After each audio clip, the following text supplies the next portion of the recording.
Bonjour et bienvenue. Au nom de la démocratie et de la transparence, doit-on parler de la vie privée des hommes politiques? L'article 9 du Code civil stipule que chacun a le droit au respect de sa vie privée et pourtant, certains franchissent la ligne jaune sans complexe et divulguent des rumeurs. Est-ce la fin d'un tabou? Est-ce la fin d'une hypocrisie? Le débat est ouvert. André Santini, bonjour. Je ne vous présente plus, vous êtes pensionnaire ici à Pic et Polémique. Alors la vie privée des hommes politiques, en ce moment, j'ai l'impression que c'est très tendance. D'abord, il y a le livre de Birenbaum qui vient de sortir. D'ailleurs, je tiens à le remercier pour son courage. Il s'est fait porter absent, ce qui prouve d'ailleurs une certaine lâcheté. Qu'est-ce que vous en pensez, Alain Soral? Enfin, il paraît qu'il fait une dépression. Ah oui, vous avez vu vous allez le défendre, hein, puisque j'ai ici deux défenseurs, le pamphlétaire Alain Soral et le journaliste américain. Je ne défends pas les personnalités, je défends des idées. Merci. Bon, j'en reviens à André Santini. Alors, vous ne trouvez pas que les mœurs sont en train de changer en ce moment en France? Le succès de la presse people avec la vie privée des vedettes du showbiz, etc., devait un jour ou l'autre attirer quelques vautours autour des politiques. Et comme certains politiques parfois en font un peu trop, oui. Veulent se montrer avec leur six gosses sur les genoux, le chien entre les pattes. Vous voulez peut-être donner des noms? Non, on a qu'à lire le bouquin qui... Enfin, on en reparlera tout à l'heure, qui est un peu surprenant. Ça fait plutôt catalogue de sex shop. Mais aujourd'hui, c'est vrai qu'on devait s'attendre. Et puis alors, il y a l'exemple anglo-saxon qu'on nous cite toujours quand il est mauvais. Je ne vois pas ce que ça apporte. Moi, je continue à penser que les Français en particulier se foutent de savoir qui baisse qui. Alors là, alors Alain Soral, oui. Bah moi, je suis à peu près d'accord avec monsieur. Je résumerai simplement. Il était fatal. Ils ont voulu Gala, ils auront Voici. Oui. Ils ont eu les deux en même temps d'ailleurs. Bon. Non, l'un après l'autre, puisque Voici c'est maintenant, Gala ça fait plusieurs années que ça dure. Alors Ted Stanger, vous étiez correspondant de Newsweek à Bonn, à Jérusalem et à Paris. Vous êtes... J'ai travaillé pour un hebdo sérieux, donc j'ai pas eu l'occasion de parler de ces choses-là, mais je dois dire que la presse française ne reflète pas la France. La France a une presse qui date de la Troisième République, tandis que nous vivons la Cinquième République tout de même. Oui. Et je pense qu'il y a une espèce d'hypocrisie dans ce pays qui est assez rampante maintenant, en quoi on peut parler de ça à dîner, mais on ne peut pas le voir... C'est-à-dire les rumeurs sont le privilège des journalistes, des dîners en ville, si j'ai bien compris, non, Soral? Ils sont tenus au secret de la confidence, n'est-ce pas, monsieur? Et même de la confession. Bon, alors, vous avez été victime finalement de la grande presse, Jean-Luc Romero.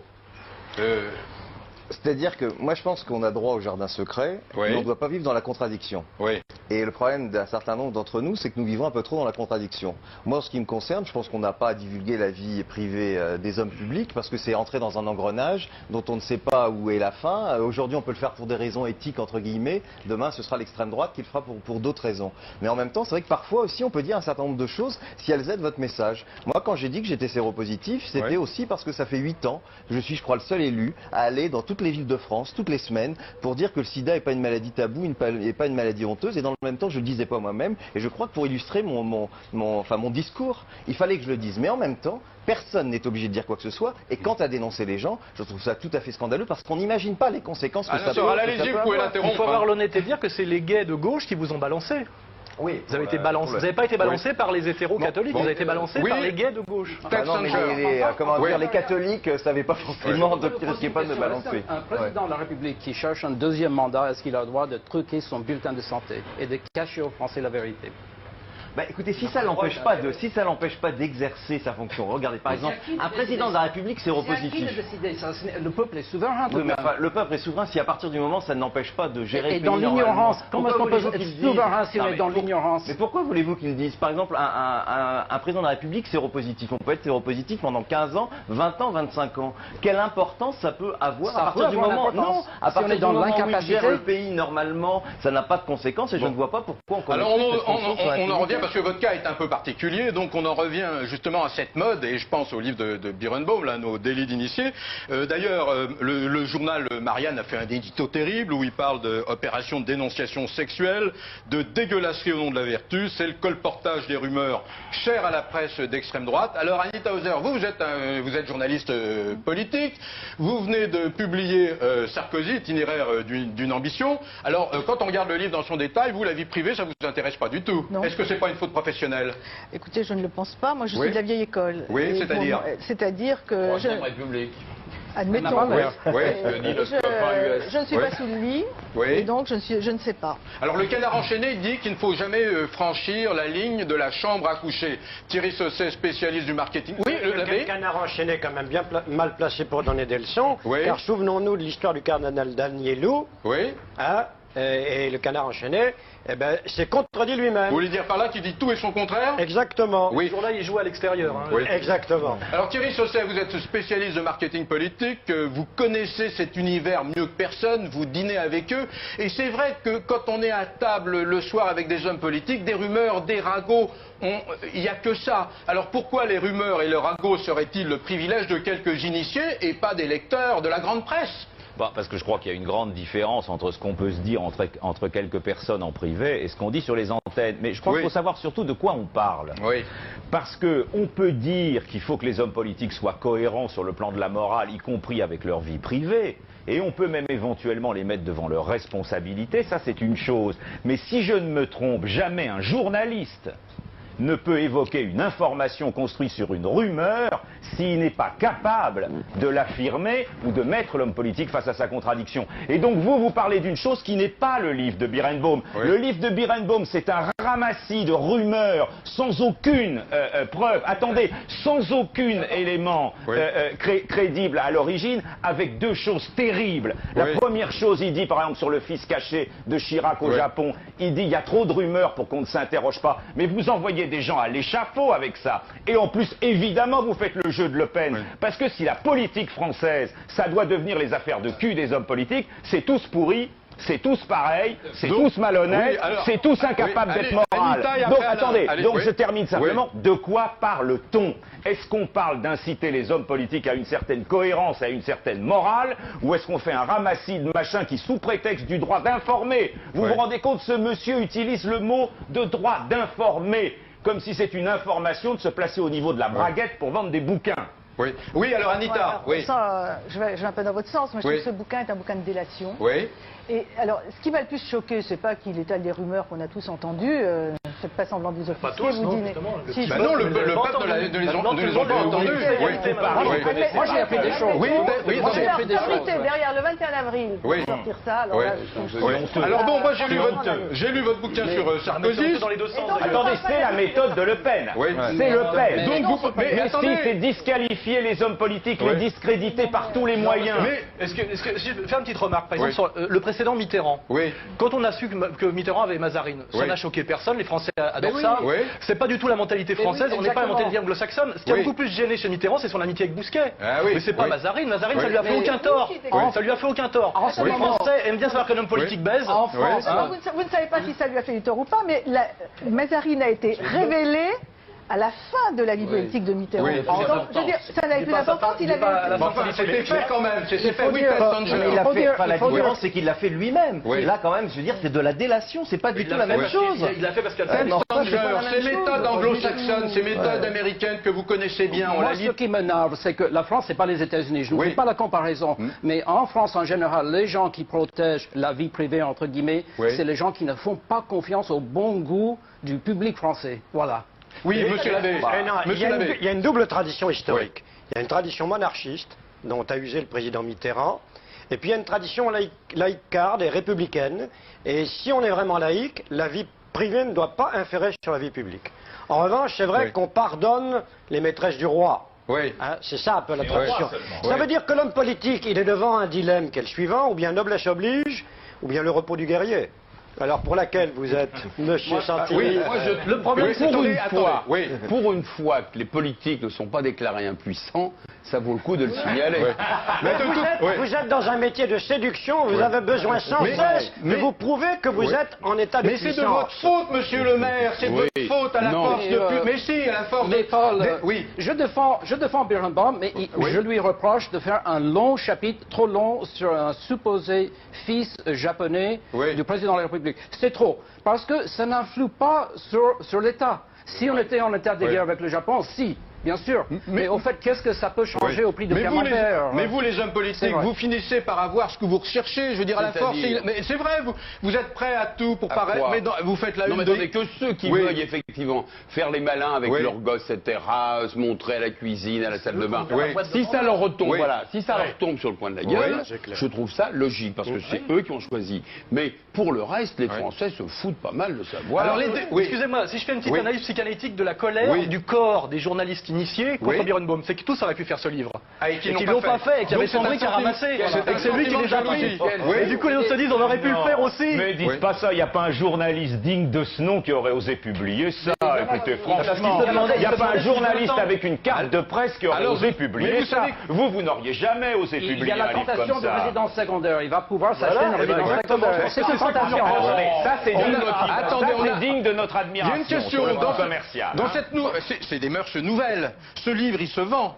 Ce livre, et puis on va arrêter de parler de ce livre et on va parler de la vie privée des autres. Il va se vendre. Voilà. S'il se vend, c'est que finalement, il a un certain intérêt. Par exemple, moi, quand je lis votre livre... Attention, il se vendra, puis on voit qu'il n'y a pas grand-chose dedans, parce qu'en fait, comme il nous apprend rien, on se dit, tiens, on va peut-être faire le nom du fils de Chirac ou de sa photo, et en fait, on voit finalement qu'il n'y a qu'une rumeur. Mais sous les chaumières, on apprend des choses.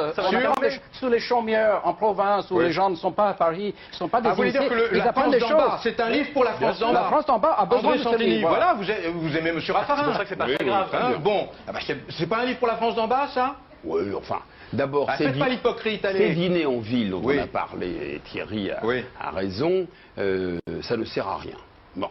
Ça réunit ça fait partie du menu. Non, mais Carton avait déjà fait Flores. On fait ça toute notre vie. Voilà, on fait ça tous les jours et on va dîner en ville. Ça ne sert à rien. Moi, j'ai dit, on finit. Il faut toujours alimenter le menu. Donc, on étale la vie de quelqu'un, il faut que ça change, etc.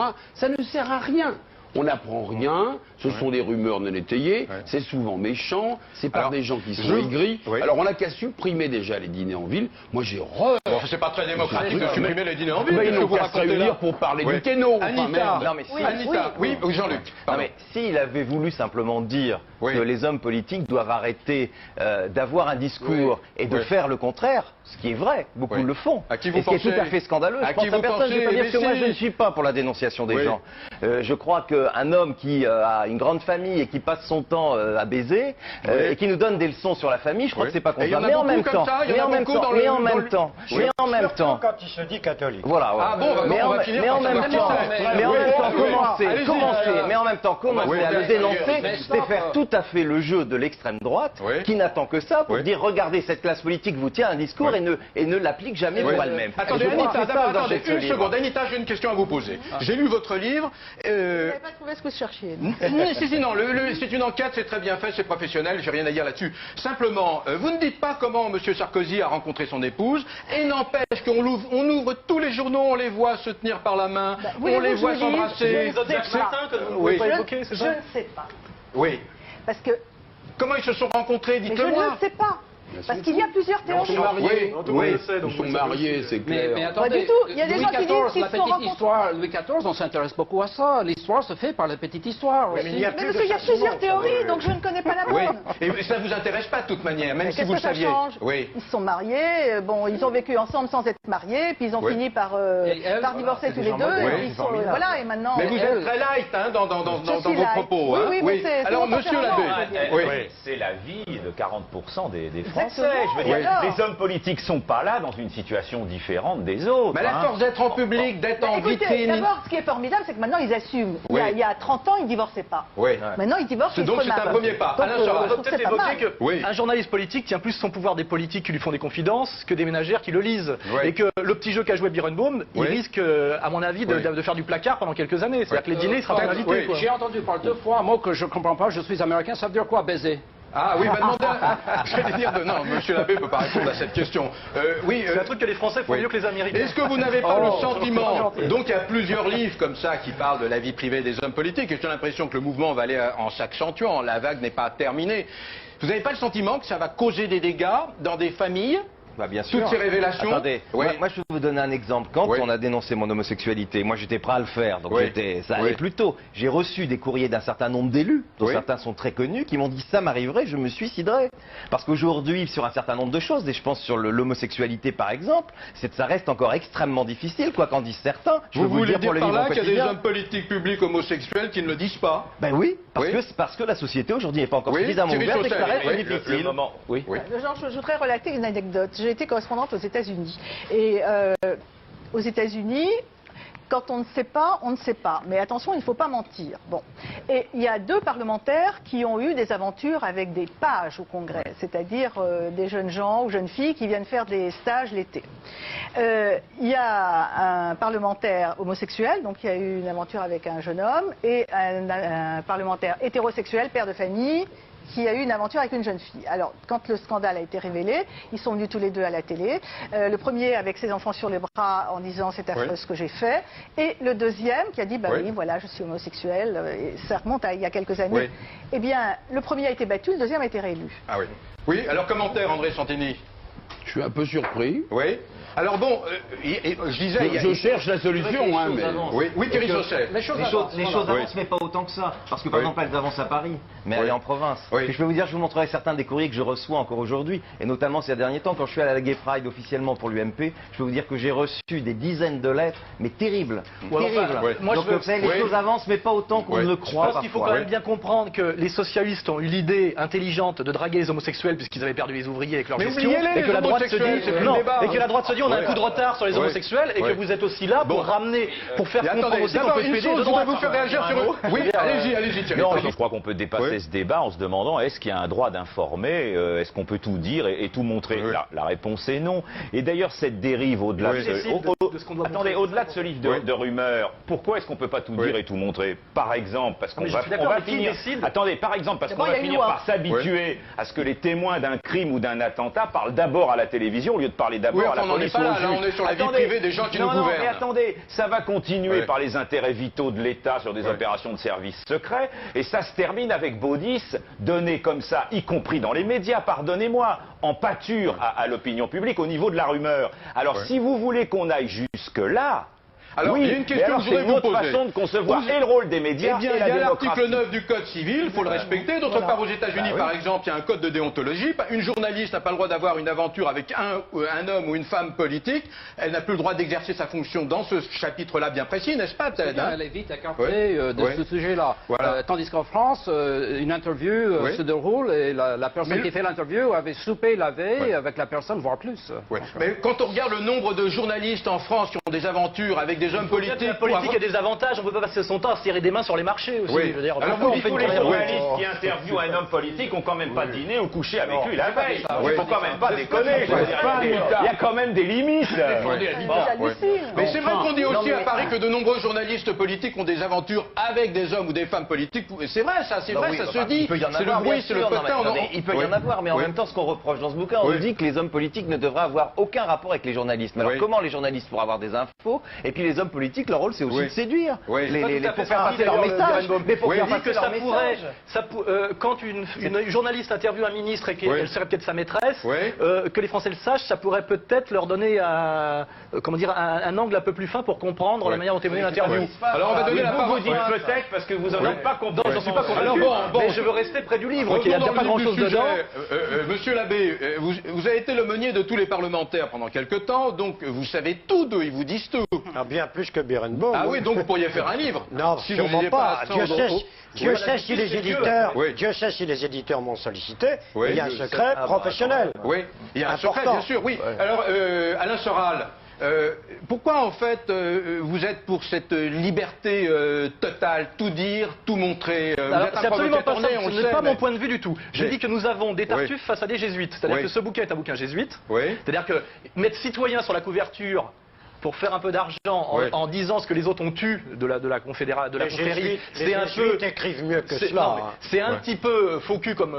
Et puis derrière, il y a la corporation qui se lève en disant tu as franchi la ligne, on va te punir. Et là, c'est le côté Tartuffe, parce qu'en fait, on se demande si quelque part ils se disent on s'est retenu de faire ce bouquin, lui il l'a fait, il a pris 50 mais ça donne, André Santini, ça donne une bien mauvaise image quand même de votre profession. C'est-à-dire jusqu'à maintenant. Vous vendez la morale, c'est vrai, et puis on apprend des choses. Je suis pas d'accord pour qu'on vende la morale. Mais c'est vrai que jusqu'à maintenant on était des pourris, maintenant on est des baisers. Ça commence à faire beaucoup. Je me demande s'il y a encore une escalade à réaliser là. J'en profite. Tiens, mon père, puisque vous parlez, j'en profite pour montrer votre livre. Priez pour les 5 sens. Tiens, ici, vous auriez intérêt à prier pour les 5 sens. Voilà. Et puis Socrate à Saint-Tropez, c'est Alain Soral. Bon, voilà. Et puis un livre attaqué par Birenbaum d'ailleurs. Oui. Ah oui, mais oubliez-là celui-là. Alors ceci dit, ceux qui ont attaqué Birenbaum, ils ont intérêt à faire un peu attention. Oui, Jean-Luc Romero, dans les semaines qui viennent à leur fréquentation. Lettre à une droite maladroite, pardon. Finalement, c'est vous la victime dans tout ça. Vous avez été la première victime. Tout est parti de vous, en quelque sorte.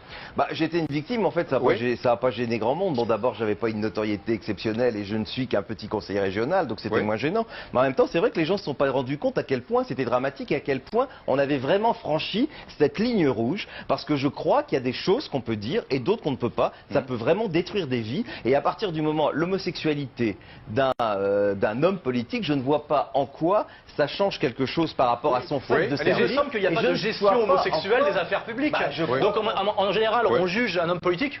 Même moi d'ailleurs, qu'on se traite toujours d'homophobe, ce qui j'aimerais savoir, c'est si le mec il gère bien, s'il est présent sur le terrain, etc. Bon, je voudrais revenir à la rumeur. Je pense que la majorité des Français s'en foutent. Vous dites la rumeur, c'est la déchéance de l'information. L'institution de la rumeur, il n'y a pas pire, c'est le bal des hypocrites.